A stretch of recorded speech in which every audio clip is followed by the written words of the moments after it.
اگر آپ ہمارے چینل پر نئے ہیں تو سبسکرائب کرنا نہ بھولیں اور دوسروں کو شیئر کر کے ثواب دارین حاصل کریں۔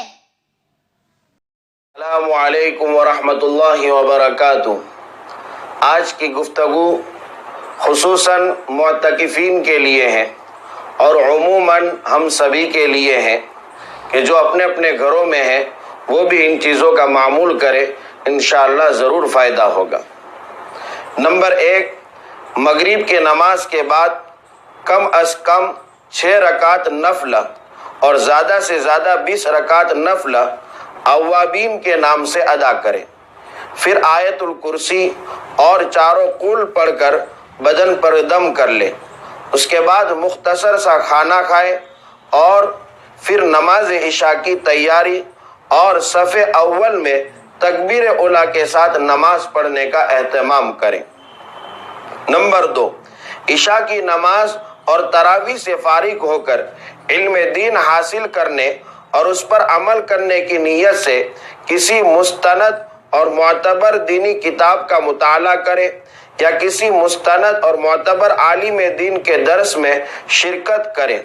اگر ایسا درس ہوتا ہو نیز شب قدر میں مطالعہ سے فارغ ہو کر جب تک طبیعت میں بشاشت رہے ذکر، تلاوت اور نوافل میں مشغول رہیں، درود و سلام وغیرہ پڑھتے رہیں، اور جب سونے کی طبیعت چاہے تو پوری طرح سنت کے مطابق سو جائے۔ نمبر 3، موسم گرما میں صبح 3 بجے نیند سے بیدار ہو جائے، طبعی ضروریات سے فارغ ہو کر سنت کے مطابق وضو کرے اور تحیت المسجد، تحیت الوضو اور تہجد کی نفلی نمازیں ادا کریں۔ نیز نوافل سے فارغ ہو کر کچھ دیر خاموشی سے ذکر و تسبیح میں مشغول رہیں، پھر خاموشی سے خوب رو رو کر اپنے جملہ مقاصد حسنہ اور فلاح دارین کے لیے دعائیں کریں۔ نمبر 4، صبح صادق سے پون گھنٹہ پہلے سحری کھائے اور سحری سے فارغ ہو کر نماز فجر کی تیاری کرے۔ اہتمام کرے کہ صف اول میں اور تکبیر اولیٰ کے ساتھ نماز ادا کی جائے۔ جب تک آپ نماز کے انتظار میں رہیں گے آپ نماز ہی میں شمار ہوں گے۔ استغفار اور ذکر و اذکار یا تلاوت وغیرہ کرتے رہیں۔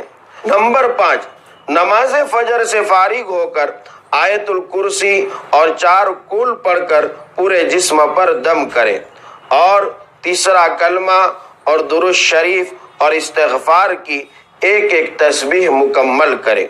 ہو سکے تو صبح شام کے جو اذکار ہیں، جو دعائیں ہیں نبی کریم صلی اللہ علیہ وسلم سے منقول ہے، ان کا بھی اہتمام کریں۔ نمبر 6، اشراق کے وقت کم از کم 2 اور زیادہ سے زیادہ 8 رکعت نفل نماز ادا کرے اور پھر آرام کرے اور چاشت کے وقت بیدار ہو کر کم از کم 2 اور زیادہ سے زیادہ 12 رکعت نفل چاشت کی نماز ادا کرے اور جتنا ہو سکے صحیح تلفظ کے ساتھ قرآن کریم کی تلاوت کرنے کا معمول بنایا جائے۔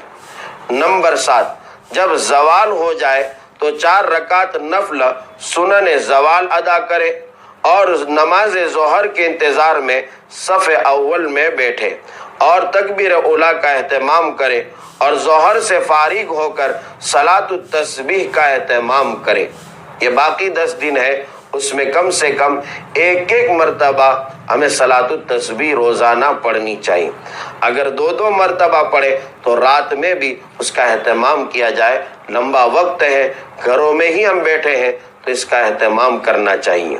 انشاءاللہ صلاۃ التسبیح کی فضیلت اور اس کے طریقے کے عنوان پر بھی ایک پروگرام آپ کی خدمت میں پیش کر دیا جائے گا۔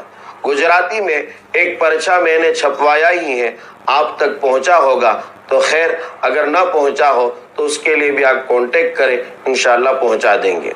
نمبر 8، نماز عصر سے کوئی 8 گھنٹہ پہلے بیدار ہو جائے، وضو کر کے تحیت الوضو اور دیگر نوافل پڑھ کر نماز عصر کا انتظار کرے اور اس سے فارغ ہو کر مختصر تلاوت کرے، پھر تسبیحات ادا کرے، جن کا ابھی اوپر ذکر ہوا، یعنی تیسرا کلمہ، استغفار اور درود شریف کی ایک ایک تسبیح مکمل کی جائے۔ پھر یکسو اور تنہائی اختیار کر کے دعا میں مشغول ہو جائے۔ یہ وقت نہایت گراں قدر ہے اور بڑی فضیلت والا وقت ہے۔ اس کو افطار کی تیاری میں ضائع ہونے سے بچائے۔ افطار کا وقت ہو جائے اس وقت بھی دعا کرے، جیسا کہ ابھی مفتی سعید صاحب پالنپوری دامت برکاتہم کا ایک آڈیو آپ کی خدمت میں پہنچائی ہے۔ اذان ہو جائے اس وقت بھی تھوڑی بہت دعا کر لینی چاہیے۔ نمبر 9، جو باتیں حالت اعتکاف میں مکروہ اور منع ہیں ان سے مکمل طور پر اجتناب کرے، بچا جائے۔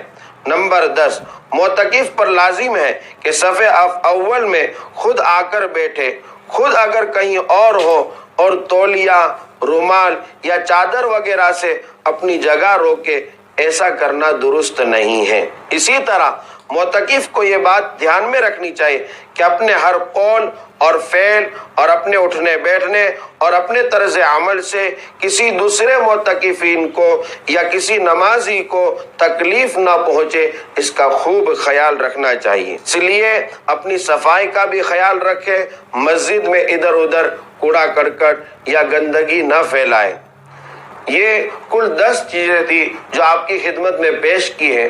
ہم اعتکاف میں اسی لیے بیٹھے ہیں کہ ہمارا ایک ایک لمحہ اور ایک ایک گھڑی اللہ تبارک و تعالیٰ کو راضی کرنے میں گزرے۔